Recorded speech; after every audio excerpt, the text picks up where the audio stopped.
দেবে আপনাদের গুণে ধরা ব্যর্থ এই করাপ্টেড রাজনীতিকে মানুষ কতটা পিষ্ট করে বিদায় করে দিবে, এবং সেটাই সম্ভবত most probably is going to start right now or is the সেনাবাহিনী কোনো ধরনের ক্ষমতা লোভী হয় কিংবা কেউ ক্ষমতা নিয়ে নিতে চায়, তারা নোটিশ দিয়ে কোনোদিন ক্ষমতা নেয় না।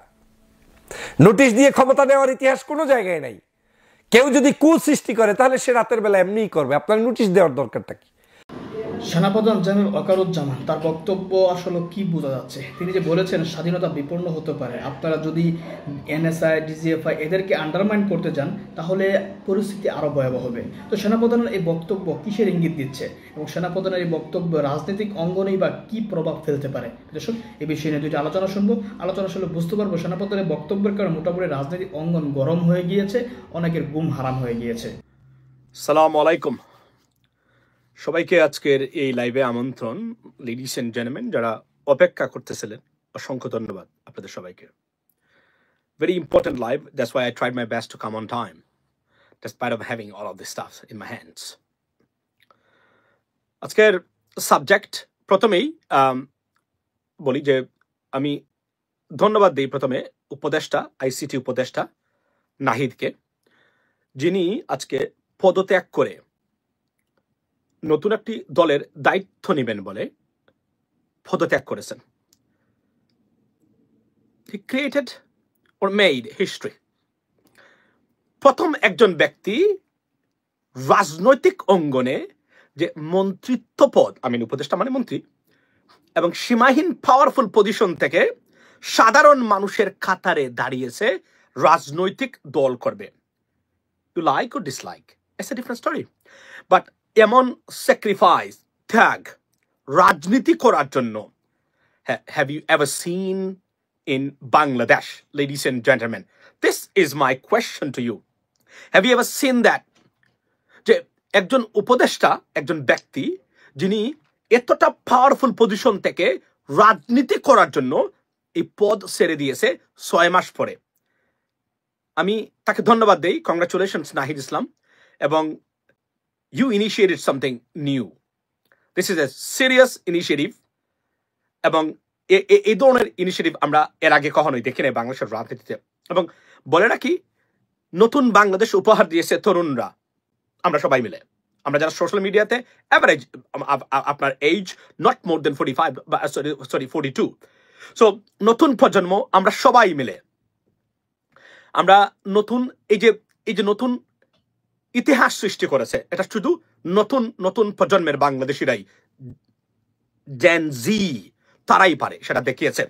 এবং ধিক্কার সেই সব রাজনীতিবিদ এবং এই অল ফ্যাশন পলিটিশিয়ানস যারা দেশের রাজনীতির নামে মানুষের মাংস খাচ্ছেন আপনারা একে অপরকে। খুবই দুঃখ বারাক্রান্ত হৃদয় নিয়ে বলছি যে আমরা 10টা বছর আমরা সংগ্রাম করেছি ফ্যাসিস্টদের বিরুদ্ধে, একটা না, সোশ্যাল মিডিয়ার ক্ষেত্রে বলছি, এবং আপনারা we initiated this movement against this most brutal fascist government and authoritarian government, dictator, fascist, সবকিছুর ঊর্ধ্বে তার বিরুদ্ধে আমরা শুরু করেছিলাম। সাফল্য এসেছে, কিন্তু রাজনীতিবিদদের মাংস খাওয়াখাওয়ির যে অপচেষ্টা, অপরাজনীতি আমরা দেখতেছি, বিষাক্ত রাজনীতি, ইট ইস এ ডেঞ্জার ফর আস। সেনাবাহিনীর প্রধানের বক্তব্যে আমি আসছি, তবে আমি এটুকু বলে রাখি যে নাহিদ ইতিহাস সৃষ্টি করেছেন, আপনাকে অভিনন্দন। সংগ্রামী মাঠে অভিনন্দন, নতুন প্রজন্মের নতুনের ডাকে নতুন কিছু শুরু হোক। গুণে ধরা, দুর্বৃত্তায়িত, ব্যর্থ, ডিসগ্রেসড এবং এই করাপ্টেড রাজনীতিবিদ এবং রাজনৈতিক পরিবেশ থেকে বাংলাদেশের মানুষ মুক্তি পাক, এটা কামনা আমার at the beginning of my life, ladies and gentlemen. Let me move on to my main topic, right? আপনার এই জেনারেল অনেক স্মার্ট ও বুদ্ধিমান, এবং আমি বলেছিলাম, দেখেন, আমি জানি না আপনারা কিভাবে কি দেখেন কিনা, যারা আমাকে নিয়মিত দেখেন, আমার ক্লিপটা আছে, আমি দেখাতে পারবো আপনাদেরকে। বলেছিলাম একবার যদি নতুন প্রজন্ম সুযোগ পায় যে ব্যর্থ রাজনীতি আপনারা করে যাচ্ছেন, আর ফিরতে পারবে না সেই রাজনীতিতে, ব্যাংক চুর মাচুর করে দিবে। সেদিন আমাকে নাগরিক টিভি টিটু ভাই এই ক্লিপটা আবার উনি আমাকে দিয়েছেন, বলছে এই দেখেন আপনি বলেছিলেন। আমি কোথায় বলেছি আমি তো নিজেও জানি না, তাদের অনুষ্ঠানে বলেছিলাম, এবং এটা আমার কাছে আছে এখনো, যেহেতু এটা টপিক না আমি এই মুহূর্তে খুঁজতে হবে, বাট আমি এখনই আমার কাছে আছে, উনি আমাকে পাঠিয়েছিলেন। বলেছিলাম যে একটা বার যদি সুযোগ পায় নতুন প্রজন্ম, দেখিয়ে দেবে আপনাদের গুণে ধরা ব্যর্থ এই করাপ্টেড রাজনীতিকে মানুষ কতটা পিষ্ট করে বিদায় করে দিবে, এবং সেটাই সম্ভবত most probably is going to start right now, or it's the new beginning, ladies and gentlemen.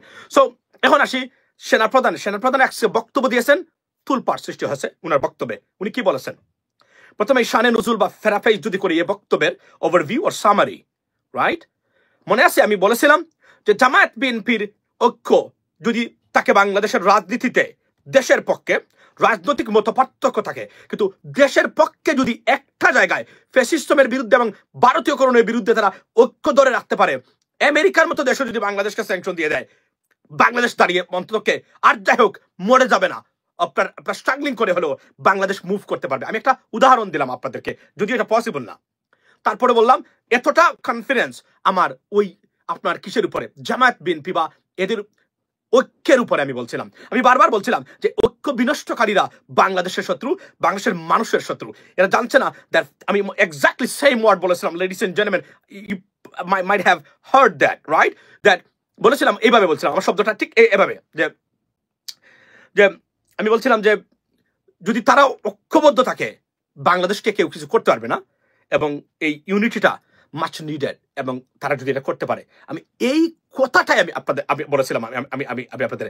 এবং আজকে উনি যে বলছিলেন যে ঐক্যের না থাকলে কি হতে পারে, উনি ওয়ার্নিং দিয়েছেন আজকে। আমি আসছি তার বক্তব্যে, তবে আমার বক্তব্যগুলোর repetition of my speeches, of my statements, of my discussion, of my narratives, everything is right there. আমার বক্তব্য এগুলো আমি দিয়েছি আগে, এই বক্তব্যগুলা আমি দিয়েছি অনেক আগে। আমি বলছি ওই জায়গাতে শুধুমাত্র আমি তাকে সাপোর্ট দেই, ঐক্যের কথা উনি বলছেন। সেনাবাহিনী বিরুদ্ধে অনেক কথা বলা হচ্ছে, কিন্তু এই যে কথাটা বলছেন যে আপনারা মাংস খাচ্ছেন একে অপরের, যে বিষ ছড়াচ্ছেন আপনারা 1971 এবং 75-কে নিয়ে। এবং একটা জিনিস বলা নাকি দায়িত্বহীন ভাষায়, যে বিএনপি নেতৃবৃন্দ যারা আছেন, বি কেয়ারফুল। ফজলুর রহমান ভাই বিএনপি নেতা, উনি যেভাবে বিষ ছড়াচ্ছেন 1971, 75-কে নিয়ে, এটা আমরা আওয়ামী লীগেও, মানে উনি এক মাসে এই 71 মুক্তিযুদ্ধের বিপক্ষের শক্তি নিয়ে উনি যে বিষ ছড়াচ্ছেন, বিএনপিকে মানুষের দুচোখের বিষ বানাচ্ছেন। বিএনপিকে আমি জানি না এটা আওয়ামী লীগের, কারণ হি ইজ এ জিন অফ আওয়ামী লীগ, উনি আওয়ামী লীগের মানে বা ভারতের প্রপাগান্ডা বা প্রজেক্ট বাস্তবায়ন করছেন কিনা গোপনে, বিএনপিকে মানুষের চোখের বিষ বানাচ্ছেন কিনা আমি জানি না। এটা বিএনপির আমি যুগ্ম মহাসচিব জনাব তারেক রহমানকে আমি যারা আছেন তাদেরকে আমি তদন্ত করে দেখার অনুরোধ করব। এই ব্যক্তিটা রাজনীতির কোনো কিছু জানে না, সে দ্বারের কাছেও নেই। সে তার ওই 71, 75 আর 80 ইংরেজির ব্যর্থ রাজনীতি দিয়ে বর্তমান নতুন প্রজন্মকে লেকচার দিচ্ছে সে প্রতিদিন। আমরা এই লেকচারের দাঁড় না। আমরা মনে করি আপনি যত বেশি ইতিহাস কাটবেন, এই তিক্ত ইতিহাস, এই ইতিহাসকে যত বাদ দিতে পারবেন না, তত বেশি দেশের ডিভিশন হবে, ডিভাইসিভ পলিটিক্স হবে, তত বেশি ভারত সুযোগ দিবে, তত বেশি আওয়ামী লীগ বা ফ্যাসিস্টরা সুযোগ দিবে। যা সেনাপ্রধান আজকে তার বক্তব্যে বলেছেন, এই কথাটাই আমি বারবার বলছি আপনাদেরকে, কিন্তু they are not listening to us. কারণ প্রতিদিন উনার বক্তব্য দেখবেন, যেখানে যায় উনি 1971, 75 নিয়ে জামাতের বিরুদ্ধে অভিযোগ থাকুক, রাজনৈতিক অভিযোগ, talk about that, you have absolute right. But আপনি এই যে ডিভাইসিভ পলিটিক্স নিয়ে আসছেন, আপনি বলেন জামাত 1971 সনে যে ভূমিকা তাদের আসছিল, আপনি পজিটিভ ভাবে দেখেন অথবা নেগেটিভ ভাবে দেখেন, আপনি কি এটাকে শুধরাতে পারবেন না? এখন আর কোনোভাবে শুধরাতে পারবেন না। তাহলে তাদেরকে নিয়ে আপনি যে বিষ চড়াচ্ছেন, একটা নতুন প্রজন্মের করে জামায়াত শিবির করে, এটা তো বাংলাদেশে, এদেরকে বাদ দিবেন কিভাবে আপনি? এর মানে হলো আপনাকে ডিফারেন্ট পন্থা অবলম্বন করতে হবে ন্যাশনাল রিকনসিলিয়েশন এবং ইউনিটির জন্য। গতকালকে আমি এই কথাগুলো বলছিলাম, রাইট? কিন্তু আজকে কি দেখলেন? এই ঘটনা ঘটতেছে এবং বিষ চড়াচ্ছেন। বারবার বলছি, you can change the past. আমি এই কথার উত্তর দিই আপনাদেরকে। আপনি জানেন ব্রিটিশরা কি বলে? ব্রিটিশরা বলে যে, আপনি দেখবেন ব্রিটিশরা তাদের ইতিহাস নিয়ে কথা বলতে চায় না। Do you know why? Because their past history is not a good experience. স্লেভারির ইতিহাস, দেশ দখল করার ইতিহাস, তারা এগুলো নিয়ে বলে না, প্রকাশ্য বলে না। কেন জানেন? তিক্ত অভিজ্ঞতা। এগুলা মানুষকে ডিভাইড করবে, ডিভাইসিভ রাজনীতি শুরু হবে, মানুষকে ডিভাইড করবে, দেশে বিশৃঙ্খলা সৃষ্টি হবে। তারা বলে ইতিহাস নিয়ে বেশি বাড়াবাড়ি করতে নেই, ইতিহাসকে ইতিহাসের জায়গায় রাখতে হয়, যখন প্রয়োজন হয় কোর্ট নিতে হয় সেই জায়গা থেকে, আর না হলে you have to move on. এটা হচ্ছে আপনার also British war very poor, absolutely, I am saying that. So এটাই হলো বাস্তবতা। কিন্তু আমরা দেখেন আপনি, তারা আজকে থেকে আগামীর ভবিষ্যৎ বাংলাদেশ করবে, তারা প্রতিদিন এতটা বিষাক্ত। আমরা বলছি যে 71 আমরা যেতে চাই না, যে যা করেছেন অনেকগুলা তো আসবে, আপনি বলবেন আপনার বক্তব্য, তারা বলবে তাদের বক্তব্য। তাহলে আমরা কি সারাদিন আপনাদের এই বক্তব্য শুনতে থাকবো? আমি বলি নাই যে জাপানের হিরোশিমাতে নাগাসাকিতে পৃথিবীর প্রথম পারমাণবিক বা অ্যাটম বম্বের যে আপনার ব্যবহার হয়েছে কোথায়? যুক্তরাষ্ট্র কর্তৃক, আমাদের দেশ কর্তৃক জাপানের হিরোশিমা নাগাসাকিতে। Japan is the best ally of who? United States. এবং আপনি দেখেন প্রেসিডেন্ট ট্রাম্পের পরে জাপানের মন্ত্রী আসছেন, এসে বলছেন কত উনি এখানে প্রায় তারা, আমি বলে গেলাম exact amount, more than $100 billion তারা ইনভেস্ট করবেন আপনার এই ইউনাইটেড স্টেটসে। I think more than that, I am sorry, I can't, I forgot exact figure. তারা এখানে ইনভেস্ট করবেন প্রেসিডেন্ট ট্রাম্পের সাথে দেখা করে। জাপানের প্রাইম মিনিস্টার এটা বলে গেছেন। Can you imagine this? তাহলে পৃথিবীতে গণহত্যা যদি বোঝা যায়, তিক্ত অভিজ্ঞতা যুদ্ধের এবং বর্বরতা জাপানের হিরোশিমা নাগাসাকির বাইরে আর কি কোথাও পৃথিবীতে আছে? আপনি আমাকে দেখান, আপনার লেডিস এন্ড জেন্টলম্যান, কোথাও কি আছে? না, ভুলে গেলে আপনার দেশের চেতনা নাই। আমরা এই চেতনা চাই না লেডিস এন্ড জেন্টলম্যান। এই চেতনা আপনারা ফিক্স করতে পারেন নাই। আমি আপনাদেরকে বলছি আজকে, আপনি দেখেন বিএনপি ক্ষমতায় ছিলেন না? তারা শহীদের সংখ্যা তারা 3 টার্মে কেন করতে পারলেন না? সরি, আমি একটু সফট হ্যান্ডে সমালোচনা করি। কেন করলেন না আপনারা? কেন রাজাকারদের তালিকা করলেন না? করতে পারলেন না কেন? শহীদের সংখ্যা বের করতে পারলেন না কেন? 3বার 4বার ক্ষমতায় ছিলেন আপনারা, আপনারা তো পারেন নাই। তাহলে দুষ্পের কাকে আপনি? সবার থেকে কি অবস্থা আমি দেখি, রাইট? সো আমাদেরকে বুঝতে হবে যে এটা কোনো শিক্ষিত প্রজ্ঞাবান রাজনৈতিক পরিবেশ এবং রাজনীতিবিদদের আপনার বিষয় সাবজেক্ট হতে পারে না। 71 চলে গেলেন প্রতি মুহূর্তে আপনি ভারত। আমি বলছি ফজলুর রহমান সাহেব, উনি যেভাবে বিশ্বরায় রীতিমতো যুদ্ধ ঘোষণা করে দিবে উনি, এটা বিএনপিকে ধ্বংস করার ষড়যন্ত্র বলে আমি মনে করতেছি। আমি বিএনপি নেতৃবৃন্দ আমি জনাব তারেক রহমানকে বলবো, ফজলুর রহমান সাহেবের বক্তব্য, উনার আচার আচরণ যেন মনিটর করা হয়। I don't think so it's a good sign, কারণ উনি ভারত এবং আওয়ামী লীগের মানে বিষয়টাই বারবার বঙ্গবন্ধু বলছেন, বলুক উনি, সমস্যা নাই। দেখবেন বিএনপির ক্ষেত্রে তাহলে আপনারা কি আওয়ামী লীগের এজেন্ডা বাস্তবায়নের জন্য একজন নেতাকে তৈরি করেছেন? না, আমার শুনে নাই ফজলুর রহমান সাহেবের। কোথায় করে ছাত্রলীগের কি ছিল? হু কেয়ারস, রাইট? কত ব্যক্তিত্ব ছাত্রলীগের ছিল, সাধারণ সম্পাদক ছিল, তা আমরা কি করব? মানে এখন এসে উনি, আপনি দেখেন প্রতিদিন প্রত্যেক জায়গাতে যায়, তাকে বাড়া করে নেওয়াই হয় জামাতকে নিয়ে এটা বলার জন্য। ভাই, জামাতকে নিয়ে বলে তো আপনি বিশৃঙ্খলা সৃষ্টি করবেন। আপনাকে ভারতকে আওয়ামী লীগকে সুযোগ দিচ্ছেন, আপনি বলেন জামাতকে নিয়ে। আমি বলছিলাম বিএনপি একটা বটগাছ, জামাত এখনো বটগাছের নিচের ছায়ার মতো। এরা ম্যাসিভ আকারের দল হতে পারেন নাই এখনো। তারা they trying, that's fine, but বিএনপির জামাত অ্যাটাক করলেও বিএনপির উচিত ছিল প্রত্যেকটা অ্যাটাককে রাজনৈতিকভাবে ইন্টেলেকচুয়াল সিস্টেমে উত্তর দেওয়া। না, একটা বিষয় শোনার পরেই কে কে কে কে কে কে মানে কোন প্রজ্ঞাই নেই রাজনীতিবিদদের এখানে। It's so sad. আজকে এত বছর পরে তারা শিখলেন কি, দিলেন কি, করলেন কি? এটাই তো আমার প্রশ্ন। প্রথমেই জামাতের একজন নেতা বিএনপিকে অ্যাটাক করেছে। আমি বলছি না এখনো বিএনপি একটা বটগাছ বাংলাদেশের মাঝে। আপনি একটা বটগাছ, একটা ধরেন একটা আপনার সুপারি গাছ আমি ধরে নিলাম। এই ক্ষেত্রে এসে আপনি যদি এটা উত্তর দিতে হয়ে পাবে, দিস ইজ আনফরচুনেট। এটা কবে শিখবেন আপনারা? একটা উত্তর দিতে পারেন না, বিশৃঙ্খলা সৃষ্টি করে দেন। আমি বারবার বলছি আপনারা ঐক্য ধরে রাখবেন, কারণ আপনারা দুইটা দল যদি দেশের পক্ষে দাঁড়িয়ে যান, পৃথিবীর কোনো শক্তি বাংলাদেশকে পরাজিত করতে পারবে না। কারণ এরা এতটাই সুসংগঠিত। দুটো দিক থেকে আমি মনে করি ম্যাস সাপোর্টস প্লাস লেখাপড়া করা মানুষের কিছু ইন্টেলেকচুয়াল এবং কিছু প্ল্যানিং আছে। জামাতের যথেষ্ট ভুল আছে, অফকোর্স আমি বলছি, কিন্তু আপনারা না করে আপনারা কি করলেন? আপনারা বিষ ছড়াচ্ছেন। আমরা এটা চাই না, আমরা এই ডিভাইসিভ রাজনীতি আমরা চাই না। এবং আজকে আমি একটা সুখবর আপনাদেরকে দেই, সেটা হলো এটা আমাদের মতো মানুষের জন্য সুখবর।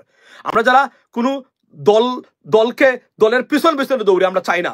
আমরা আজকে আমি একটা সার্ভে দিছিলাম, সার্ভেতে বলছিলাম যে দলীয় মার্কাওয়ালা সাধারণ প্রার্থী অথবা সৎ যোগ্য একজন প্রার্থী কাকে বেছে নেবেন ভোট দেওয়ার ক্ষেত্রে আপনার অগ্রাধিকার। ফেসবুকের এখানে 85% মানুষ বলছেন সৎ এবং যোগ্য প্রার্থীকে আমরা ভোট দেবো যদি স্বতন্ত্র হয়। এখন অনেকে এসে বলছেন এগুলা, তারা যুক্তি দেখান এগুলা ফেসবুকের। মনে রাখবেন এই কথাটা আপনারা বলতেন আওয়ামী লীগের সময়, বলেন নাই তো। বলছেন ফেসবুক কিন্তু আর সোশ্যাল মিডিয়া কিন্তু আওয়ামী লীগকে খেয়ে দিয়েছে। So don't forget that. Sheikh Hasina, মনে নাই শেখ হাসিনা কি বলেছিল? ছাত্রলীগকে রেডি করেন, আমরা সোশ্যাল মিডিয়াতে অ্যাক্টিভ না, আমরা উত্তর দিতে পারতেছি না, আমরা এদেরকে ট্যাকেল করতে পারতেছি না। যখন আমরা 12টা বাজাতাম প্রতিদিন এদের, মনে নাই? এটা বলে নাই তারা? তা আপনারা বলছেন don't worry about social media, জামাতের দখলে, শিবিরের দখলে, আমরা মেইন জায়গাতে আছে। গতকালকে বলেছিলাম আমি এই শব্দটা, যে ওই ঘুরে ফিরে একটা জিনিস, এটা কিন্তু ভালো লক্ষণ নয়। এবং আগামীতে তারপর আমি একটা জিনিস চাই, বলে রাখি, অবাধ এবং নিরপেক্ষ একটা নির্বাচন আমি চাই। যে যাবে তাকে আমি ওয়েলকাম করি। এবং আপনারা যারা নির্বাচন করতে চান, যোগ্য প্রার্থী হলে, স্বতন্ত্র প্রার্থী হলেও যেন আপনি নির্বাচন করতে পারেন। এদেশে আপনার এই অধিকার আছে। কোনো দল আপনাকে নির্বাচন না দেখ, 5 কোটি আর 10 কোটি টাকা না দিয়ে যারা নমিনেশন নয়, এরা অফকোর্স চুর। 10 কোটি টাকা দিয়ে যারা নমিনেশন আনবেন, সে চুরি করবে, সে চুর। সে অবশ্যই একজন চুর প্রার্থী হবে এবং ভবিষ্যতে আপনার সম্পদ লুটপাট করবে এবং আপনার জনগণের সম্পদ সে লুটপাট করবে। কারণ তার 10 কোটি টাকা তাকে প্রথমেই তুলতে হবে, তারপরে চালার জনগণের উন্নয়ন, এইভাবে বলবে সে। এটা বলেছে অতীতে, আমরা রেকর্ড দেখেছি। নাও, সেনাপ্রধান আজকে যে বক্তব্য দিয়েছেন, অনেকগুলা বিষয়ে আপনার দ্বিমত আছে সেনাপ্রধানের বক্তব্যে। আমি আরো একটা জিনিস বলি, বিএনপিকে কেউ ভোট দিবেন না। কেউ বিএনপির যারা দলীয় প্রার্থী আছে অফকোর্স তারা ভোট দিবেন বিএনপিকে, বুড়িওয়ালাকে ভোট দিবেন না। আচ্ছা, এতটুকু আমি বলি। তো আমার সবচেয়ে খুশির বিষয় হলো যে আমি প্রথম একটা সার্ভে দিয়েছিলাম আজকে, আমার যদিও পেজটা এত রিচ না আমার, যেহেতু আমার আগের পেজগুলো নাই, তারপরে মানুষ বলেছেন এটা আমার কাছে সিগনিফিকেন্ট। এটা আমাদের মতো মানুষকে রাজনীতিতে সরাসরি অংশগ্রহণ করার সুযোগ দিচ্ছে এবং বার্তা দিচ্ছে, উৎসাহ দিচ্ছে, এনকারেজমেন্ট দিচ্ছে আমাদেরকে। এটা একটা গুড সাইন। ভালো মানুষ যারা আছেন, যদি আপনি মনে করেন যে you can compete, I mean be prepared, come on, let's get started. এখনই শুরু করুন। এবং আমি বিশ্বাস করি প্রতিটি মানুষের ঘরে ঘরে পৌঁছে দিতে পারেন যে দুর্বৃত্তাই তো রাজনীতিবিদ, এবং দুর্বৃত্তদেরকে ভোট দিবেন না, চুর বাটপার থেকে ভোট দিবেন না। 10 কোটি 20 কোটি টাকা নিয়ে যারা নমিনেশন বাণিজ্য করে এসে প্রার্থী হয়েছে মার্কা নিয়ে, এদেরকে ভোট দিবেন না, ভালো মানুষকে ভোট দিবেন। I think the future is yours. Let's get started and we should do that. বুড়ি আছে খাইছে। আচ্ছা, তো এটা হলো সবচেয়ে বড় বাস্তবতা। যারা রাজনীতিকে পেশা হিসাবে নিয়েছেন, what's take on US economy right now at the moment? Okay, so one word বলে রাখি, the United States, the economy of the United States is booming. Despite আপনারা যে ডিমের দাম দেখেছেন দু একটা, আমি তো এটা দেখি নাই কখনো। আমি আমার ডিম ঠিকই নিয়ে আসতেছি প্রতিদিন, আমি তো ডিমের সংকট আমি পাই নাই, তবে কোনো কোনো জায়গায় হচ্ছে। এখন প্রশ্নটা কেন হচ্ছে, এটা কি সরবরাহ না? যারা তুলে এরা সব অবৈধ মানুষ ছিল, এরা আনডকুমেন্টেড ছিল। কারণ এদেশের ফার্ম যে খামারগুলাতে ভাই লিগাল মানুষ কাজ করতে চায় না। বাংলাদেশে লিগাল সে কাজ করে না, সব হচ্ছে মেক্সিকান, ওই সাউথ আমেরিকান মানুষেরা। এখন আইসের এই সব কিছু নড়বড়ে, আপনি কল্পনা করতে পারবেন না। ম্যানহাটনে গেলে মনে হয় ম্যানহাটন যদি যুদ্ধ উত্তর একটা ম্যানহাটন, অর্থাৎ এতটা ঠান্ডা শীতল, এত মানুষের গোনাগোনা ছিল, সব চলে গেছে। কারণ এই যে আইস মারাত্মক রেট চলছে এখন, সীমাহীন বলছে। এবং এখানে বলে দেই একটা জিনিস, যারা স্টুডেন্ট আছেন এই মুহূর্তে Bangladeshi, do not travel to Bangladesh. যারা গ্রিন কার্ড আছেন, যদি বিশেষ করে যাদের কন্ডিশনাল গ্রিন কার্ড আছে, বিয়ে করে আসছেন, 2 বছর পরে you'll remove your condition to get the 10 years green card or citizenship. So be careful. Do not travel to Bangladesh right now. It's not a good sign, good experience. There are many people having very bad experience, ladies and gentlemen. So আমি আসি এখন আজকে আমি দেখি যে উনি কি বলেছেন আসলে, জেনারেল ওয়াকার। একটা জিনিস বলে রাখি যে আমি ইন্টারন্যাশনাল রাজনীতি খোঁজ রাখি, সুতরাং আমার হিসাব, আমি উগ্রভাবে কাউকে সমালোচনা করতে চাই না, আমি করি না। এটা আমার প্রথম কথা হলো, এটা আমার একটা স্ট্র্যাটেজি। সেখান থেকে হলো, সেনাপ্রধানকে আমি এখনো সমালোচনা করি নাই কখনো, এখন পর্যন্ত না, কখনোই করি নাই। এবং একটা দেশের সেনাপ্রধানকে আমরা যদি এতটা বিশ্রীভাবে, উলঙ্গভাবে সমালোচনা করি, that's not a good sign, ladies and gentleman. It's not a good sign. It's a danger. It's a danger. Let's not forget that. যেভাবে আমরা দেখি এখন সেনাপ্রধানকে সমালোচনা করা হচ্ছে, it's not a good sign. এটা আমরা জীবনে দেখি নাই। আমাদের এই তুচ্ছ অভিজ্ঞতা থেকে এরপরে যারা আছেন, সেনাপ্রধানকে এভাবে অ্যাটাক করা, নোংরাভাবে, কোনো কারণ ছাড়া, এটা আমি এর আগে আমি দেখি না। কিন্তু তখন যা দেখতেছি, it's very unfortunate. It's a danger. We are playing with fire and fury. Let's not forget that, okay? Because এখন আনলিমিটেড, কোনো কন্ট্রোল নাই, কোনো আইন, যে যা ইচ্ছা তাই করে যাচ্ছে। এখন আমি আসছি নাহিদের ব্যাপারে, উনি কি বলেছেন আমরা একটু শুনি ওনার বক্তব্যটা। Let's take it. মারামারি কাটাকাটি করেন, এই দেশ এবং জাতির স্বাধীনতা, সার্বভৌমত্ব বিপন্ন হবে। আমি আজকে বলে দিলাম, নাইলে আপনারা বলবেন যে আমি আপনাদের সতর্ক করিনি। আমি সতর্ক করে দিচ্ছি আপনাদের। সেনাপ্রধান বললেন, ডানে বায়ে হবে না, বিভেদ থাকলে সেটা ঠিক করতে হবে আলোচনা করে। এই যে উনি বলছেন যে বিভেদ থাকলে আলোচনার মাধ্যমে। এই আলোচনা ছিল না বলে আওয়ামী লীগ ধ্বংস হয়ে গেছে। এই আলোচনা ছিল না বলে আমরা 17 বছর ধরে আমরা ফ্যাসিস্টদের আমলে ছিলাম। আমি উনার এই কথাগুলোর সাথে কোনোভাবে দ্বিমত করতে পারতেছি না। Because I know politics, I know what is national reconciliation, I know what is unity means, I know what is I know also what is divisive politics means, ladies and gentlemen. I know this stuff very well. That's why, or therefore, I cannot say, or I cannot refute him. It cannot be refuted, his speech. So you got to listen to him, what he said. He said that Alochana, dialogue, is the most pivotal element in democratic country. But do we have the dialogue? I mean, the system of dialogue. We do not have. এখন ছাত্রদল শিবিরের সাথে বসতে চায় না। কেন এটা হবে? আপনারা কেন নিজেদের মাংস কেন আপনারা খাবেন? আপনারা কেন বলেন না শিবির তুমি এইটা করতেছো? That's fine. Election is coming. Let's see who gains the power or who gains the votes of the people of Bangladesh. You don't wait for that. You become very judgmental. You giving the verdict on each other.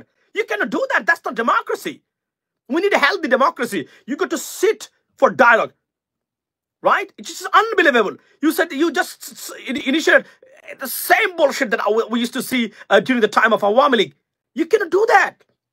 Right? আমরা এর জন্য এত sacrifice করি নাই।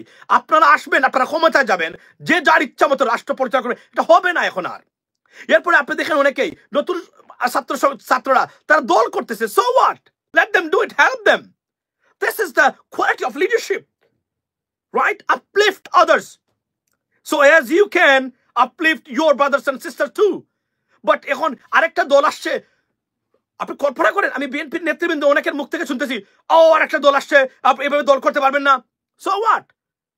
আপনারা বট গাছ, আর এর একটা গাছ, that's a grass, ইংরেজিতে বলে গ্রাস। কেন আপনাদের তো মাথা ব্যথা? আপনাদের কাজ যদি ঠিক থাকে, আপনি বলেন 35% ভোট শেয়ার বিএনপির এই মুহূর্তে, ওদের 1%ও নাই, জামাতের 10% হবে। আপনাদের যদি 10% মাইনাস হয়ে যায়, মানে আমাদের কথাবার্তা কেউ শুনে, তাহলে 20% আছে আপনাদের, 15% থাকলেও তো you should be the winner. So what's wrong with you? Why do you have so much pain in regards to these political parties and others? This is unbelievable. It does mean you are fearful, right? You're scared of their emerging. Yes, you are. Otherwise, you should not act like that. It's just unbelievable. আমি যদি বলি যে বিএনপির মতো দল অনেক রাজনৈতিক নেতৃত্ব তাদেরকে নিজেদেরকে একদম ফাত্রা বানিয়ে ফেলতেছেন, এটা তো খুবই আনফরচুনেট। বিএনপি বলে আরো দল করেন, আপনারা উঠে আসুন, সাহায্য লাগে, take the help, we are here to help you. না, আপনারা করতে পারবেন না, ক্ষমতা থেকে করতে পারবেন না, king's party, what the hell is king's party? এরা করবে না। আপনারা তো আপনাদের যে গতানুগতিক রাজনৈতিক সিস্টেম এবং ব্যবস্থা, it's failed.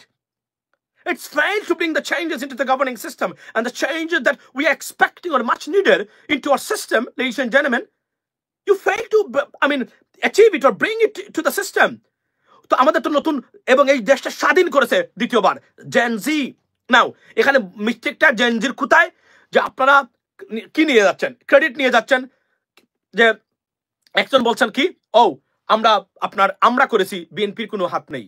যদি কেউ বলেন ছাত্র দলের কোনো ধরনের ভূমিকা নেই এই ক্ষেত্রে, it is unfair. I know this staff, I know ছাত্র দলের ভূমিকা আছে কিনা, আমি খুব ভালো করে জানি। অনেকের সাথে আমার নিয়মিত যোগাযোগ, তারা কি করতেছে আন্দোলনে, ছবি দেখাতে পারবো।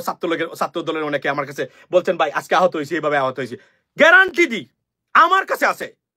কিভাবে আপনারা বলেন? এবং আপনারা কি মনে করেন আপনাদের বয়ে ভীত সন্ত্রস্ত ছিল শেখ হাসিনা? নাও, বিএনপির বয়ে ভীত সন্ত্রস্ত ছিল, জামাতের বয়ে ভীত সন্ত্রস্ত ছিল। জামাতকে খুব ভয় করতো, কারণ জামাত সুসংগঠিত, এরা অন্যভাবে কাজ করে। এই দুটা দলকে তারা ভয় করতোই, আর আমাদের সোশ্যাল মিডিয়া অ্যাক্টিভিস্টদের ভয় করতো, কারণ আমরা তাদেরকে প্রতিদিন প্রাধান্য দিতাম, every single day.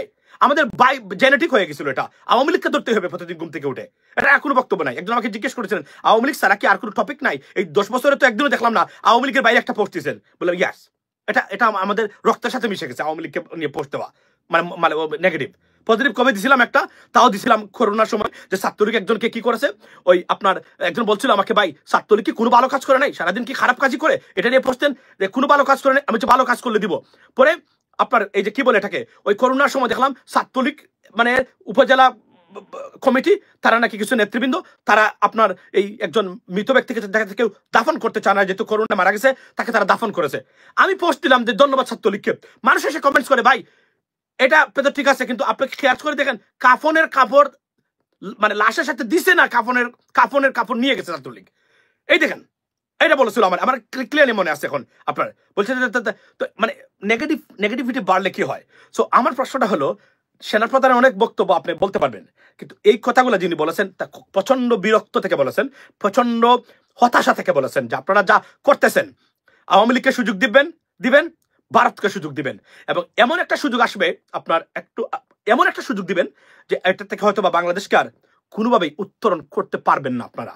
This is the disaster. আমি বারবার বলছি, যাই করেন, এবং আপনারা, আমি মনে করি যে ফজলুর রহমান যে উনি নেতা, যে বিএনপি নেতা, উনাকে কেউ থামান, উনাকে বলেন মানুষকে এইটা বলতে যে আগামী নির্বাচনের জন্য প্রস্তুতি নিয়ে বিএনপি নেতৃবৃন্দ যারা আছে, বিএনপির কর্মী যারা আছে, বিএনপির যারা যেখানে আছে, আপনি বিষ চড়াবেন না। আমরা এই বিষ চাই না।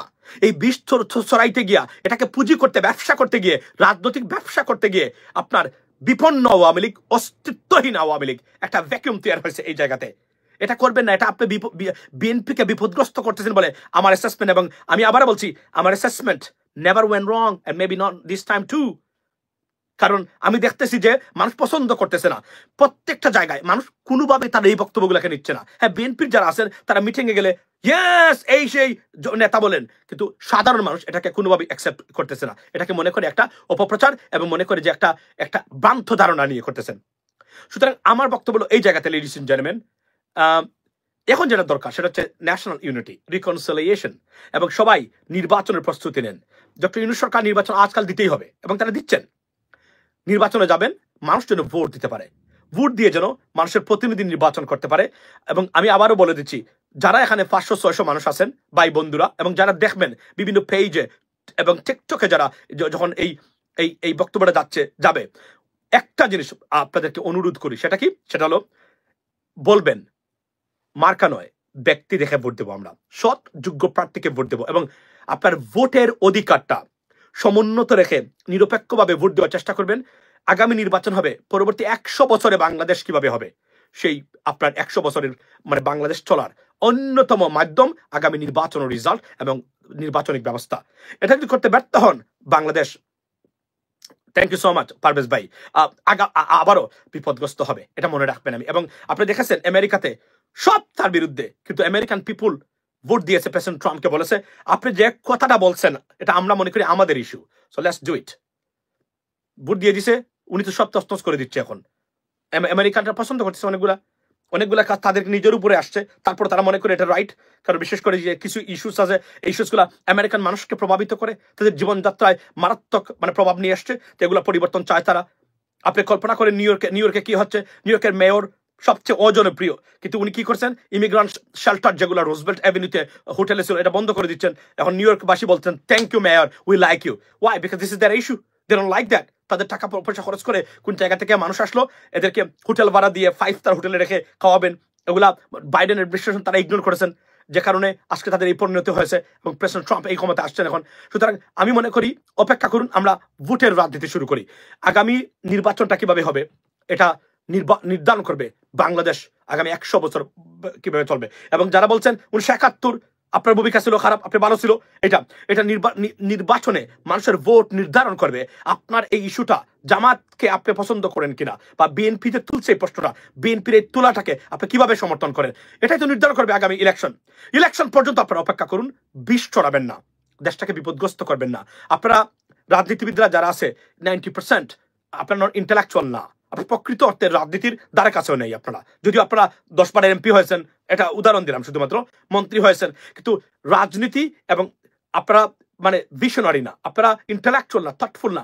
কি আসতে পারে বাংলাদেশের জন্য? You have no idea. There is a conspiracy 24/7 against Bangladesh, এবং এটা ফেরানোর ক্ষমতা আপনাদের কারণেই অবশ্যই বাংলাদেশে। এবং এই যে আজকে আপনার দেশে অস্থিরতা সৃষ্টি হচ্ছে, এই অস্থিরতা কি মানুষ খেতে পারতেছে না তার জন্য? না, এটা ইন্টেনশনাল সাবোটাজ তৈরি হয়েছে, যে এই সরকারকে বিপদগ্রস্ত করা, যেন একটা নির্বাচন তাড়াতাড়ি হয় এবং এই সরকারকে অজনপ্রিয় করে তোলার প্রক্রিয়ার অংশ বলে আমি মনে করি। এই সরকার সারা জীবন তারা ক্ষমতা থাকবে না, তারা বলছেন থাকতে পারবেন না চাইলেও। সুতরাং অপেক্ষা করুন, 1 বছর সময় দিত আপনাদের, এত মানে মারামারি মানে আপনাদের পড়ে গেছে না, সময় দিন। তারা আপনারা প্রিপারেশন নিন, কি করবেন, কিভাবে কোন প্রতিষ্ঠান আপনারা দাঁড় করাবেন, কোন প্রতিষ্ঠানে রিফর্ম করবেন, কি করবেন, এগুলো এখনই মানুষের সামনে দেওয়া শুরু করে দিন, এবং বলেন মানুষকে আমরা মানে নিজেকে পরিবর্তন করেছি, নেতৃত্বে পরিবর্তন এসেছে, চিন্তা চেতনায় পরিবর্তন এসেছে, পলিসি মেকিং এ পরিবর্তন এসেছে। Please, we expect your vote so that we can build a new Bangladesh. That's what you need, you suppose to be your slogan. But আপনারা কি না মানে এ খারাপ, হে জামাত ছিল 71, এটা তারপরে আপনার এই ছাত্র কেন সংগঠন করে, এরা king's party. This is unbelievable এবং ডিসফাংশনাল, এবং এটা এক ধরনের মানে আমি যদি বলি যে এক ধরনের মানে মূর্খদের রাজনৈতিক বক্তব্য। It is not expected, at least I do not expect it from the mainstream BNP's leadership. This is very, very unfortunate. সমালোচনা এটা করতে হবে আপনাদেরকে জন্য। মনে রাখবেন, আপনারা ভুল করলে কিন্তু যদি পা পিছলে, আওয়ামী লীগের একটা ইন্ডিয়া আছে, বিএনপির কোনো ইন্ডিয়া নাই। Be careful. আপনার ইন্ডিয়া হচ্ছে বাংলাদেশের সাধারণ মানুষ, বাংলাদেশি জাতীয়তাবাদ, বাংলাদেশি হিসেবে তারা বিশ্বাস করে। এরা যদি ক্ষুব্ধ হয় আপনাদের উপরে, আপনাদের কিন্তু কোনো ইন্ডিয়া নাই যে গিয়ে থাকতেও পারবেন।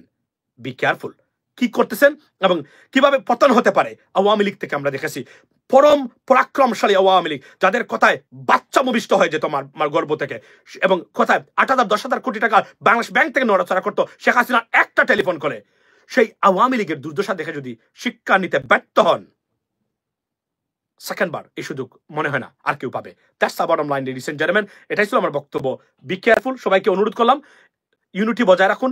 ফেসিজম ভারতকে সুযোগ দিবেন না, বিপন্ন করবেন না। আপনারা করতে পারবেন, কিন্তু মনে রাখবেন নতুন একটা প্রজন্ম, এই প্রজন্ম দাঁড়িয়ে গেছে এবং এদেরকে আপনি পিছপার করতে পারবেন না। You can not go unchallenged by the Gen Z, mean like all of us. আমরা এখানে আছি, আমরা চ্যালেঞ্জ করবোই আপনাদেরকে। আপনারা 80, 90 আর 2010-এর ওই ব্যর্থ রাজনৈতিক পলিসি, চিন্তা চেতনা, সাইকোলজি দিয়ে বাংলাদেশ আর কখনোই পরিচালনা করতে পারবে না। It's gonna B A chaos everywhere। কারণ এরা বললাম না তো, you cannot go unchallenged. I mean, for anything else, you will be challenged almost at your every step out of your political move. Be careful. এবং 2/3 of the new generation, they don't like it. এবং এখন বলছেন যে আওয়ামী লীগ শুধু, জামায়াত শুধু ফেসবুকেই। আমরা দেখবো গ্রামে গঞ্জে কিভাবে নির্বাচন হলে কাকে মানুষ ভোট দেয়। একটা নিরপেক্ষ নির্বাচন স্থির করে নেবে, এবং এই নির্বাচন যদি হয় তাহলে হয়তো আমরা ফজলুর রহমানদেরকে আর কখনোই দেখতে পারবো না। মানুষ নির্ধারণ করে দিবে, আপনি নির্ধারণ করে দিবেন আগামী নির্বাচনে ভোটের মাধ্যমে। ফজলুর রহমানকে কি দেখতে চান? এই দেশ চালানোর রাজনীতিবিদদেরকে বাংলাদেশের রাজনীতিতে দেখতে চান? তাহলে ভোট দেন তাকে। আর যদি না দেখতে চান, go against it. That's the bottom line. এটাই নির্ধারণ করবে আগামীর বাংলাদেশ। কোনো হুমকি দামকি, বুয়া ভ্রান্ত কোনো ধারণা বাংলাদেশকে আর কখনোই নতুন প্রজন্মকে দমিয়ে রাখতে পারবে না ইনশাল্লাহ। 1990 politics dumping point. Exactly. They have no idea. This is 30 years, 18 years since you left power. Everything changed. New generation, new internet, new policies, new world. What do they want? You should know that. আপনারা তার দ্বারে কাছেও নাই। নতুন গুনগুন গাচ্ছেন, 71 জামাত ছিল, এটা ছিল। ভাই, আমি জামাতের পক্ষে গুণগান গাচ্ছি না। ইটস জাস্ট ভ্রান্ত ধারণা। এটা যদি কখনো এই ভদ্রলোক বিদেশে গিয়ে দেখতো আমেরিকা এবং ব্রিটেনের পলিটিক্স কিভাবে হয়, তাহলে এটা বুঝতো। যায় না তো, এটা তো ইগনোরেন্ট পলিটিশিয়ান। আমি মনে করি এরা পরিবর্তন আনতে পারবে না। আমি ওই ফজলুর রহমান স্টাইলের রাজনীতিবিদ, they will never be able to bring changes into the governing system. Sorry, আমি বিএনপি আর কারো বিরুদ্ধে বলছি না, আমি ওনাকে নিয়ে বলতেই হচ্ছে। আমি very fed up and sick of his speeches every single day. Every single day. I don't want that. আমরা বিএনপিকে 10টা বছর এমন কোন ঘটনা নাই বিএনপির উপরে ঘটেছে আমরা প্রতিবাদ করি নাই। আপনারা ভুলে গেছেন, আপনারা মনে করেন যে না, আমরা এখন স্বয়ংসম্পূর্ণ। নো। তার আমি বলছি, ভোট যেন হয় তখন আমরা দেখতে পারবো যে আপনাদের নতুন এই ভ্রান্ত ধারণার রাজনীতি যারা করতেছেন তারা যাবেন জাতীয়তাবাদী শক্তি, যদি সত্যিকার অর্থে তারা জাতীয়তাবাদী শক্তি হয়ে থাকেন এবং গণতন্ত্রে বিশ্বাস করেন, রিফর্মসে বিশ্বাস করেন, নতুন সংস্কার, আইন শাসন, গুড গভর্নেন্স, রুল অফ লতে বিশ্বাস করেন, তারা যান কিনা এটা দেখার বিষয় এখন। কিন্তু মনে রাখবেন, people are watching everything, every movement, speeches, incident, being taken place in Bangladesh every single day. Don't forget that আপনি কোনোভাবে হাইড করতে পারবেন প্রতিদিন কি ঘটতেছে। এত পত্রিকা, অনলাইন ভার্সন প্রতিদিন নিয়ে আসছে কখন কে কোথায় কি কাজ করতেছেন। রাজনৈতিক দুর্বৃত্তায়িত ব্যবস্থা নিচ্ছেন, চাঁদাবাজি করতেছেন, হাইজ্যাক করতেছেন, ছিনতাই করতেছেন, ভুয়া বক্তব্য দিচ্ছেন, সন্ত্রাসী কাজ করতেছেন, ক্ষমতার অপব্যবহার দেখাচ্ছেন, ওয়াজের মাহফিলে গিয়ে, আপনি মাহফিলের মাঠে গিয়ে সেখানে সন্ত্রাসী আচরণ করতেছেন। মনে রাখবেন, একটা জিনিস বলে যাবেন না যে আপনি একজন রাজনীতিবিদ হওয়ার পরে যদি মানুষ আপনাকে ভয় পায়, আপনি রাজনীতিবিদ নয়, আপনি রাজনীতিবিদ নামদারি সন্ত্রাস। এটা বলে যাবেন না কখনো। যদি আপনাকে কখনো দেখেন আপনি রাজনৈতিক নেতা, কিন্তু আপনাকে প্রশ্ন করতে কেউ মানে ভয় পাচ্ছে, আপনি রাজনৈতিক নেতা নয়, আপনি রাজনৈতিক নেতার নামে একজন ভয়ঙ্কর সন্ত্রাসী, এটা বলে যাবেন না কখনো। That's the bottom line, ladies and gentleman. এটাই ছিল আমার এই বিষয়টাতে আজকের এই বক্তব্য। ভালো থাকবেন। আবারও বলছি, আগামী নির্বাচন নির্ধারণ করবে কেমন বাংলাদেশ আগামীতে হবে। আপনার সন্তান যে হাই স্কুলে যাচ্ছে, প্রাইমারি স্কুলে যাচ্ছে, মার গর্বে যিনি আছেন, কেমন বাংলাদেশ সে বুক করবে, আগামী ইলেকশন নির্ধারণ করবে। ভুল করবেন তো মরবেন। নতুন প্রজন্ম বিভ্রান্ত, আপনার বিবৃতিবাজ আর রাজনীতিবাজ দ্বারা শোষিত হবে আপনার মতো আপনার সন্তানরাও। If you want it, you can vote for them. If not, look for someone better. If you have better option, vote for it. Don't care about marka, trademark, what marka he has or not.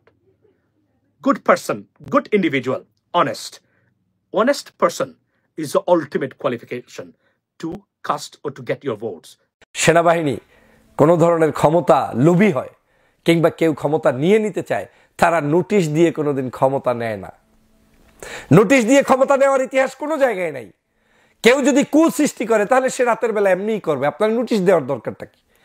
এই সেনাপ্রধান এখন পর্যন্ত আমার দৃষ্টিকোণ থেকে তিনি চাচ্ছেন না যে এ ধরনের কিছু ঘটুক। তিনি এখনো চাচ্ছেন বাংলাদেশ যে নিয়মে আছে চলুক না, দেখি কি করে। অনেক স্পেস কিন্তু আমাদেরকে তারা দিয়েছে। এখন বলবেন যে তারা দেয়ার কে? হ্যাঁ, তারা দেয়ার কে? তারা ছাড়া আপনার দেশ রক্ষা করার বাকি আছে? সারা বাংলাদেশ সবাই মিলে লটর পটর করতে থাকবো, সেনাবাহিনী কি আমার তখন দেশ রক্ষার জন্য এগিয়ে আসবে না? অন্য অন্য বাহিনী কি আমার জন্য এগিয়ে আসবে না? আমার দেশে আমরা পুলিশ আমাদের বেতনের টাকায় রাখি। কেন রাখি? এজন্যই দেশটাকে শৃঙ্খলাবদ্ধ রাখার জন্য। অতএব এই শৃঙ্খলাবদ্ধ যারা থাকতে চায় না তারাই সমালোচনা করবে, আর যারা বিশৃঙ্খল জাতি গঠন করতে চায় তারা এলোমেলো বক্তব্য দিয়ে জাতিকে বিভ্রান্ত করবে, যেটা আমি কখনোই চাই না। প্রিয় সহযোদ্ধা ভাইরা, অতএব আমার মনে হচ্ছে সেনাপ্রধানের ওই ইচ্ছাটা নেই। তবে ইচ্ছাটা হবে যদি আপনি আমি ব্যর্থ হই, তাহলে সেনাপ্রধান কেন, বাংলাদেশের যে কোনো ব্যক্তি যে কোনো সময় আপনার এই সকল সন্ত্রাস, নৈরাজ্য, চাঁদাবাজ, দুষ্টামির বিরুদ্ধে গর্জে উঠতেই পারে। সেটা তখনকার পরিবেশ অনুযায়ী হালাল, আপনাকে মেনেই নিতে হবে। আমি তো বারবার বলেছি, আগামীর বাংলাদেশ মিনিমাম 15 বছর বিএনপি, জামাত, চরমনাই, হেফাজত, ডানপন্থী, বামপন্থী, যারাই দেশপ্রেমিক, প্রত্যেকের অন্তত একটা বিষয় আন্ডারস্ট্যান্ডিং সম্পর্ক থাকা উচিত। ফেসিবাদকে রুখতে আমরা ঐক্যবদ্ধ, আওয়ামী লীগের সকল অনাচারের বিরুদ্ধে আমরা ঐক্যবদ্ধ, সকল অপরাধীর বিরুদ্ধে আমরা ঐক্যবদ্ধ। আওয়ামী লীগের মতো করে কথা বলা বন্ধ করুন, ফ্যাসিস্টদের মতো কথা বলা বন্ধ করুন, অনৈক্য হয় এ ধরনের কাজ করা বন্ধ করুন, ঐক্যের পথে পরিচালিত করুন, দেশপ্রেমিক নাগরিকরা সবাই মিলে সচেতনতা বৃদ্ধি করুন। এটাই ছিল সেনাপ্রধানের বক্তব্য। সেনাপ্রধান জেনারেল ওয়াকারুজ্জামান সাহেবের একটি বক্তব্যেই বাংলাদেশের বিভিন্ন প্রান্তে রাজনৈতিক সংগঠন, সামাজিক সংগঠন, সচেতন নাগরিকদের মধ্যে তোলপাড় শুরু হয়ে গিয়েছে। আমরা এই বক্তব্যকে কেউ পজিটিভলি নিচ্ছি, কেউ আবার ভিন্নভাবে নেগেটিভলি উপস্থাপন করার চেষ্টা করছি। এক বাক্যে জেনারেল ওয়াকারুজ্জামান সাহেবের বক্তব্য এখন চুলচেরা বিশ্লেষণ হচ্ছে সমগ্র বাংলাদেশে। কিন্তু আমরা এই জেনারেল ওয়াকারুজ্জামান সাহেবের বক্তব্যের এই কঠোরতম বক্তব্যের পূর্বে আমরা নিজেরা নিজেদের আত্মসমালোচনা কয়েকবার করেছি কিনা সেটা আজকের ভাবা উচিত। বাংলাদেশে গত প্রায় 7 মাসের অধিক সময় হয়ে গিয়েছে এই সরকার ক্ষমতায় আছে।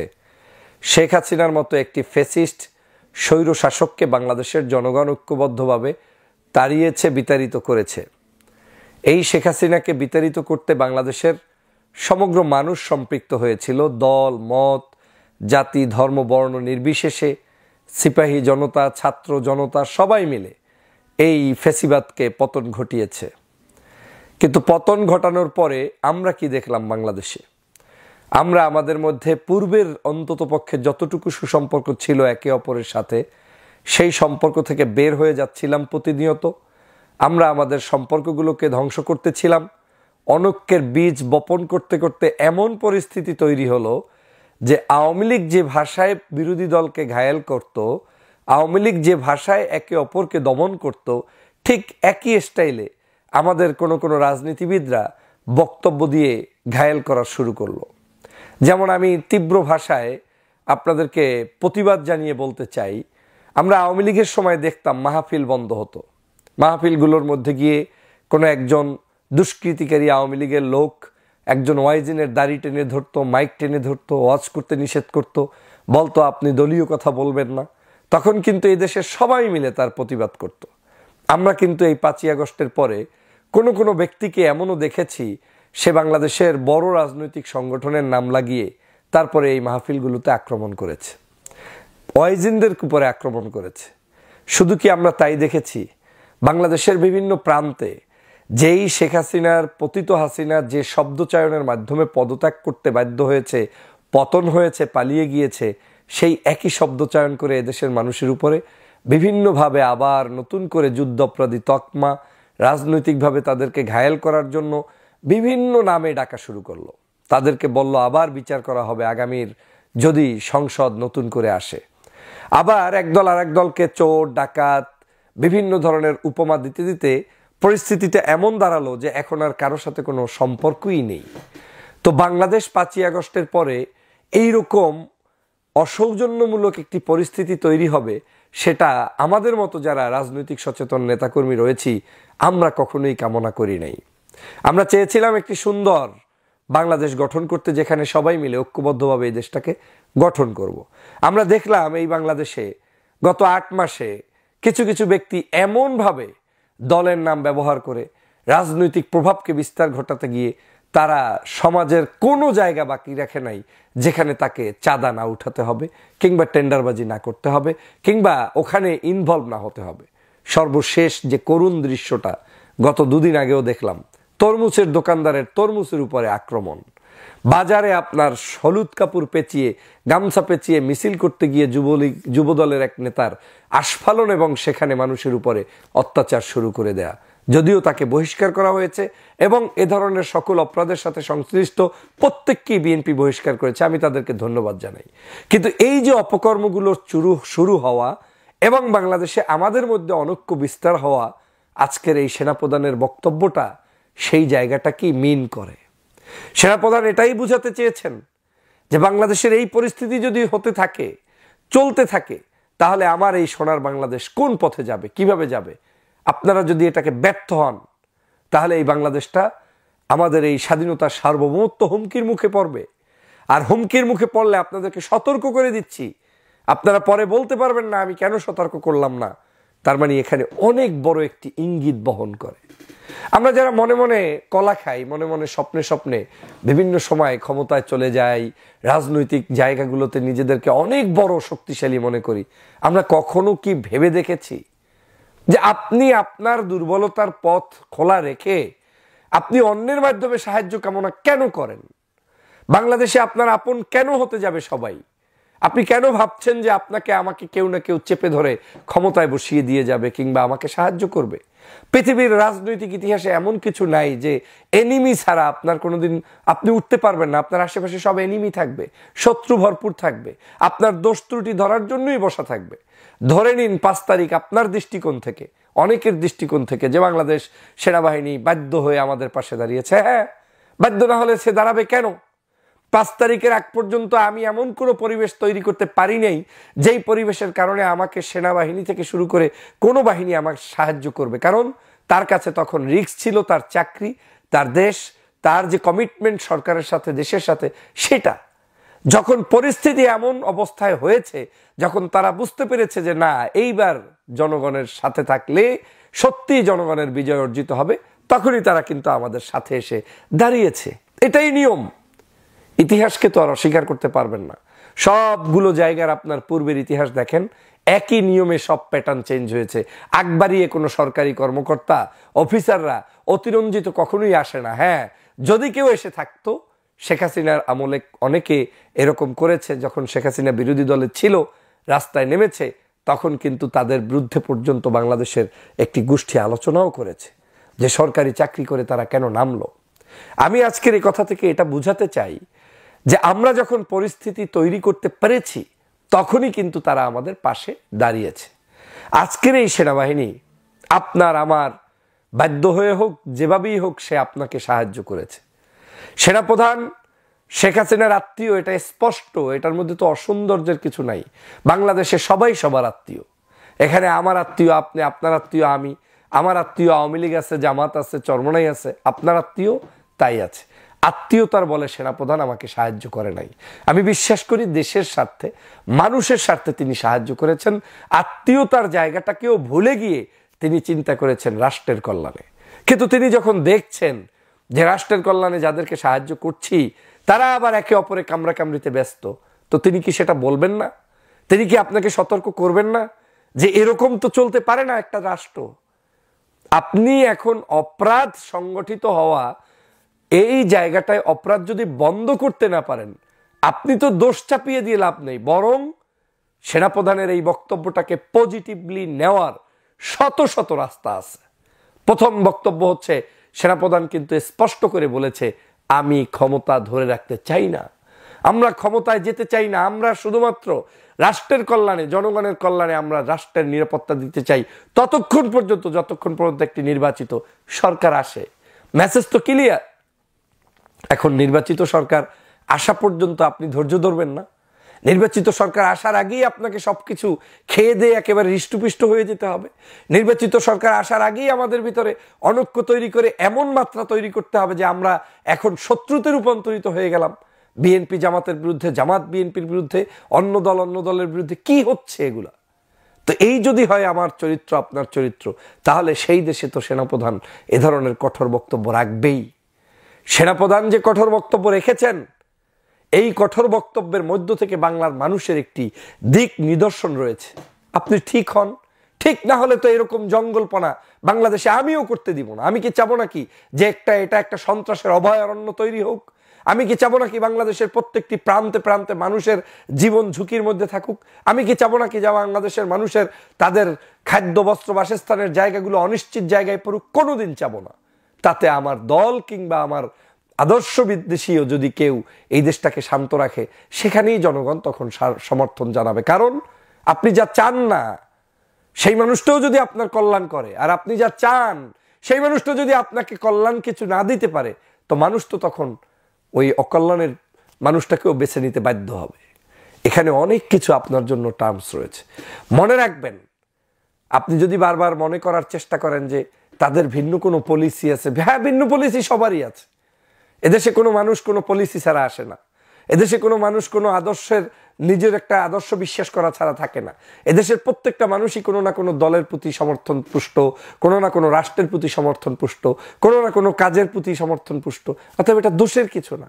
দোষ আমারটা খুঁজে বের করতে হবে যে আমি কেন অ্যাডাপ্ট হতে পারছি না নতুন সমাজের সাথে, নব্য বাংলাদেশের সাথে, নতুন ইতিহাসের সাথে। আমি কেন অ্যাডজাস্ট হতে পারছি না? আমি কেন সন্ত্রাস, চাঁদাবাজ, টেন্ডারবাজ বন্ধ করতে পারছি না? আমি কেন অনৈক্য বন্ধ করে ঐক্য তৈরি করতে পারছি না? আমাকে সেটা চিন্তা করতে হবে। আমাকে সেনাপ্রধান কি করতে পেরেছে, কি করতে পারে না, সেই চিন্তা করে ঘুম নষ্ট করে আরেকটি ক্যাচাল সৃষ্টি করার কোনো মানই এই বাংলাদেশে নেই। আমি এই কথাগুলো কেন বলছি? আমাদের সমাজে অনেক মানুষ আছে, কথা বলি অনলাইনে, অফলাইনে আমরা মিছিল করি, মিটিং করি, কিন্তু আমাদের কোনো গোল সেট করা থাকে না। এটার উদ্দেশ্য কি, এটার আউটকাম কি আসবে, সেটা আমাদের কারো হাতে নাই। আমরা বলি, কিন্তু এটার আউটকাম কি? বাংলাদেশের মানুষকে তো আপনি সাগরের মধ্যে ভাসিয়ে দিয়ে দেশটাকে চালাতে পারবেন না। এই দেশের মানুষ আমাদের জাতীয় সম্পদ। আমাদের মানুষের সংখ্যা অনেক বেশি। এদেশে যেমন একটি দেশটাকে গঠন করতে গেলে মানুষের সম্মিলিত প্রয়াসে অনেক বিপ্লব সাধিত করা সম্ভব, আবার এই দেশটাকে সামান্য কোনো ত্রুটির মধ্যে ফেলে একটা গ্যাঞ্জামে ফেলিয়ে দিয়ে গৃহযুদ্ধ বাজানো সম্ভব। কারণ এত মানুষ, বিভিন্ন নানা মতের নানা মানুষ, নানা সংঘাত, নানা ইকুয়েশন, এগুলোকে মাথায় রেখেই রাজনীতিবিদদের পথ চলা উচিত। অনলাইন অ্যাক্টিভিস্টদের কথা বলা উচিত। রাজনৈতিক সচেতন মানুষদের রাজনীতিতে মানুষকে সচেতনতা তৈরি করা উচিত। না হয় এদেশ আগামী দিনে গভীর অন্ধকারের মধ্যে নিমজ্জিত হবে।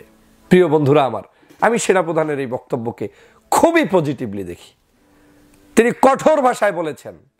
এখন যদি আপনি না বোঝেন, এখনো যদি আপনি অন্যায় করতেই থাকেন, এরপরে সেনাবাহিনীর প্রধানের সাহায্য কামনা করবেন, সেটা ভুল। সেটা ভুল। আমি তো সবসময় মনে করি বাংলাদেশের গত 16 বছরে মাদ্রাসার দিকে তাকান, পীর সাহেবের দিকে তাকান, রাজনৈতিক দল নেতাকর্মীর দিকে তাকান, স্কুল কলেজ অফিস আদালতের দিকে তাকান, চতুর্দিকে শুধু দেখবেন আওয়ামী লীগ আর আওয়ামী লীগ। আওয়ামী লীগ ছাড়া কোনো মানুষ ছিল? এখন মানুষটা আওয়ামী লীগ না হইলেও আওয়ামী লীগ, আর হইলেও আওয়ামী লীগ, এই ছিল পরিবেশ। অতএব সেখান থেকে শুধুমাত্র এখন অপরাধীকে বিচার করা ছাড়া সমগ্র মানুষকে নিয়ে টানা হেঁচড়া করে দেশের মধ্যে সংঘাত তৈরি করার মানে এই যে একটা প্রবণতা, এটা থেকে বের হয়ে আসতে হবে। আমাদের সবাইকে নিয়ে কম বেশি কাজ করতে হবে, সবাইকে কাছে টানিয়ে নিতে হবে, কিন্তু শুধুমাত্র অপরাধ যারা করেছে, সে আর্মির ছদ্মবেশে হোক, পুলিশের ছদ্মবেশে হোক, কিংবা ভিন্ন কোনো সংস্থার ছদ্মবেশে হোক, তাদেরকে সুনির্দিষ্ট অভিযোগের ভিত্তিতে বিচার করতে হবে। এটাই আমারও চাওয়া। আর সেনাপ্রধান কিন্তু ওটাই তার বক্তব্যে বুঝিয়েছেন। কিন্তু সমগ্র বাহিনীকে, সমগ্র বিপ্লবকে, সমগ্র জাতিগোষ্ঠীর মধ্যে বিভাজন তৈরি করে, সন্দেহ তৈরি করে দিয়ে একজন আরেকজনের পিছনে একটার পর একটা লেগে থাকলে এ দেশ তো গঠন হবে না। আপনিই তো আবার একজনের পিছনে লেগে থাকলে সুপারিশ তো আপনিই করে আসবেন। বাংলাদেশের বর্ডার থেকে যারা পার হয়ে যাচ্ছে, বিদেশে যাচ্ছে, আপনাদেরকে টাকা পয়সা দিয়েই তো আবার অনেকে পার হয়ে যাচ্ছে। আমাদের নেতাকর্মীদের বাসার মধ্যেই তো অনেকে লুকায়িত আছে, আমাদের দেশের সংস্থাদের সাহায্যেই তো অনেকে অনেক জায়গায় গিয়েছে। অতএব আমরাই কিন্তু আবার ওই শেষ প্রান্তে গিয়ে যাদেরকে নিষিদ্ধ করতে বলি কিংবা যাদের অপরাধগুলোকে বিচার করতে বলি, তাদেরকে আমরাই আবার শেল্টার দেই। এই বাঙালি জাতি, অনেক বড় ইতিহাস আমাদের কিন্তু আসলেই আমাদের এই রুচির মধ্যে পরিবর্তন আছে প্রতি 3 মাস পর পর। আমি এই কথাগুলো কেন বললাম? আমি বললাম যে আমরা আমাকে আগে সংশোধন করি, আমরা আমার দলকে আগে সংশোধন করি, আমরা আমার চেতনাকে আগে ফিরিয়ে নিয়ে আসি, তারপরে দেশটাকে নিয়ে আমরা এগিয়ে যাই। আমি তো বারবার বলেছি, আগামীর বাংলাদেশ মিনিমাম 15 বছর বিএনপি, জামাত, চরমনাই, হেফাজত, ডানপন্থী, বামপন্থী, যারাই দেশপ্রেমিক, প্রত্যেকের অন্তত একটা বিষয় আন্ডারস্ট্যান্ডিং সম্পর্ক থাকা উচিত। ফেসিবাদকে রুখতে আমরা ঐক্যবদ্ধ, আওয়ামী লীগের সকল অনাচারের বিরুদ্ধে আমরা ঐক্যবদ্ধ, সকল অপরাধীর বিরুদ্ধে আমরা ঐক্যবদ্ধ। আর বাকি সবাই আমার জায়গা থেকে আমি আমার আদর্শ প্রচার করে বাংলাদেশের মানুষের কল্যাণে কাজ করব। সময় বলে দিবে কে কাকে পছন্দ করবে। এদেশের জনগণ যদি বিএনপিকে পছন্দ করে, আপনার আমার রাইট নেই বন্ধ করার। এদেশের জনগণ যদি জামাতকে পছন্দ করে, আপনার আমার রাইট নেই তাকে বন্ধ করার। এদেশের জনগণ যদি অন্য আর কাউকে পছন্দ করে, সেটা তাদের রুচির ব্যাপার, সেই পছন্দ পর্যন্ত সময় দিন। কিন্তু আওয়ামী লীগের মতো করে কথা বলা বন্ধ করুন, ফ্যাসিস্টদের মতো কথা বলা বন্ধ করুন, অনৈক্য হয় এ ধরনের কাজ করা বন্ধ করুন, ঐক্যের পথে পরিচালিত করুন, দেশপ্রেমিক নাগরিকরা সবাই মিলে সচেতনতা বৃদ্ধি করুন। এটাই ছিল সেনাপ্রধানের বক্তব্য। সেনাপ্রধানের এই বক্তব্য থেকে শিক্ষা অর্জন করে তারপরেই আমাদের পথ চলা উচিত। শোনেন, যদি কোনো সেনাবাহিনী কোনো ধরনের ক্ষমতা লোভী হয় কিংবা কেউ ক্ষমতা নিয়ে নিতে চায়, তারা নোটিশ দিয়ে কোনোদিন ক্ষমতা নেয় না। নোটিশ দিয়ে ক্ষমতা নেওয়ার ইতিহাস কোনো জায়গায় নাই। কেউ যদি কুসৃষ্টি করে তাহলে সে রাতের বেলা এমনিই করবে, আপনার নোটিশ দেওয়ার দরকারটা কি? এই সেনাপ্রধান এখন পর্যন্ত আমার দৃষ্টিকোণ থেকে তিনি চাচ্ছেন না যে এ ধরনের কিছু ঘটুক। তিনি এখনো চাচ্ছেন বাংলাদেশ যে নিয়মে আছে চলুক না, দেখি কি করে। অনেক স্পেস কিন্তু আমাদেরকে তারা দিয়েছে। এখন বলবেন যে তারা দেয়ার কে? হ্যাঁ, তারা দেয়ার কে? তারা ছাড়া আপনার দেশ রক্ষা করার বাকি আছে? সারা বাংলাদেশ সবাই মিলে লটর পটর করতে থাকবো, সেনাবাহিনী কি আমার তখন দেশ রক্ষার জন্য এগিয়ে আসবে না? অন্য অন্য বাহিনী কি আমার জন্য এগিয়ে আসবে না? আমার দেশে আমরা পুলিশ আমাদের বেতনের টাকায় রাখি। কেন রাখি? এজন্যই দেশটাকে শৃঙ্খলাবদ্ধ রাখার জন্য। অতএব এই শৃঙ্খলাবদ্ধ যারা থাকতে চায় না তারাই সমালোচনা করবে, আর যারা বিশৃঙ্খল জাতি গঠন করতে চায় তারা এলোমেলো বক্তব্য দিয়ে জাতিকে বিভ্রান্ত করবে, যেটা আমি কখনোই চাই না। প্রিয় সহযোদ্ধা ভাইরা, অতএব আমার মনে হচ্ছে সেনাপ্রধানের ওই ইচ্ছাটা নেই। তবে ইচ্ছাটা হবে যদি আপনি আমি ব্যর্থ হই, তাহলে সেনাপ্রধান কেন, বাংলাদেশের যে কোনো ব্যক্তি যে কোনো সময় আপনার এই সকল সন্ত্রাস, নৈরাজ্য, চাঁদাবাজ, দুষ্টামির বিরুদ্ধে গর্জে উঠতেই পারে।